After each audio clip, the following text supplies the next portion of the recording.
Hello everyone, welcome to GK today. This is Aarzoo Kakkar. इस particular session में जो मैं टॉपिक आपके साथ डिस्कस करने जा रही हूँ वो क्या है, वो है India out campaign of Maldives. अभी इंडिया आउट कैंपेन जो है, जो मालदीव्स का है, इसके बारे में एक जनरल अंडरस्टैंडिंग होनी चाहिए इस टॉपिक को समझने के लिए।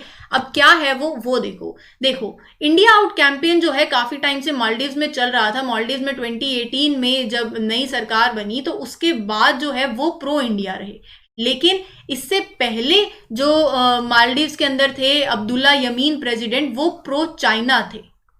ठीक है, 2013 से 2018 की बात कर रही हूं, तो वो प्रो चाइना थे अब्दुल्ला यमीन।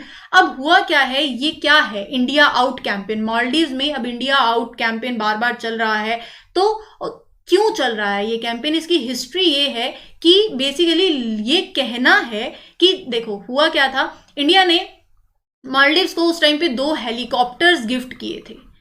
2 हेलीकॉप्टर्स गिफ्ट किए थे एज अ ह्यूमैनिटेरियन असिस्टेंस।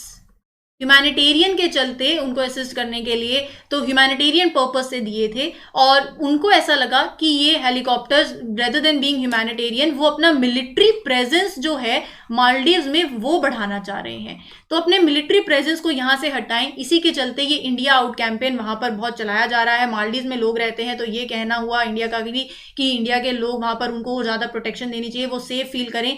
लेकिन जो ये जिनके द्वारा ये इंडिया आउट कैंपेन चलाया जा रहा है, वो ये बोल रहे हैं कि हम पीस पर्पस के लिए ही हैं, हमारा काम यहाँ पर किसी को भी नुकसान पहुंचाना नहीं है। हम यही बोल रहे हैं कि आपकी जो यहाँ से इंडिया की जो मिलिट्री प्रेजेंस है वो हटा लें। लेकिन कहना ये है कि मिलिट्री प्रेजेंस नहीं है। अब ऑब्वियसली जब प्रो चाइना थे अब्दुल यमीन, उनकी सरकार थी, तब ये बहुत ही मतलब आवाज इसको मिली, इट गेन्ड इट्स मोमेंटम ये कैंपेन। लेकिन अब धीरे धीरे ये जो इंडिया आउट कैंपेन है, जब president Ibrahim Mohamed Solih he was elected to the office, तो इस कैंपेन को क्रॉप्ड अप किया गया कंट्री से, क्योंकि he is more pro to India.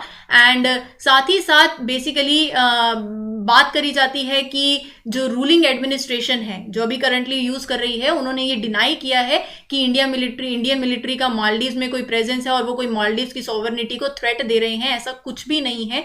तो मोस्ट रिसेंटली, जैसे मैंने आपको बताया था कि ये कैंपेन जब 2018 से तक अब्दुल्ला यमीन की सरकार थी, तब अपने जोरों शोरों पे था, तो इसीलिए अब वापस से न्यूज में आया क्योंकि इसे क्रॉप्ड अप किया गया। इंडिया मालदीव्स के रिलेशन की बात करूं तो मालदीव्स इंडिया के साथ एक मैरीटाइम बॉर्डर शेयर करता है। दोनों ही कंट्रीज में बहुत ही अच्छे फ्रेंडली रिलेशंस हैं, स्ट्रैटेजिकली, इकोनॉमिकली, मिलिट्री कॉपरेशन भी बहुत है। इंडिया जो है कंट्रीब्यूट करता है to maintaining the security in Maldives also. India Maldives के बहुत ही अच्छे डिप्लोमेटिक रिलेशंस रह चुके हैं जब मालदीव्स को फ्रीडम मिला from the British rule in 1966। और उसके बाद इंडिया उन नेशंस में से एक है जिन्होंने मालदीव्स को रिकॉग्नाइज किया एज एन इंडिपेंडेंस फर्स्ट। दोनों कंट्रीज जो हैं क्लोजली, जैसे मैं आपको बता रही हूँ, अलग अलग सेक्टर्स में काम करते हैं, और इंडिया मालदीव्स की पॉलिसी को सपोर्ट भी करता है to keep regional issues and struggles away from itself. Right, तो ये कुछ इंडिया मालदीव रिलेशंस है। उसके बाद after the success of operation cactus जब ये हुआ, दोनों कंट्रीज में और ज्यादा सिग्निफिकेंटली रिलेशंस एक्सपैंड हुए। इंडिया ने इकोनॉमिक एड देना शुरू किया, बायलेटरल प्रोग्राम्स में दोनों कंट्रीज पार्टिसिपेट करने लगी।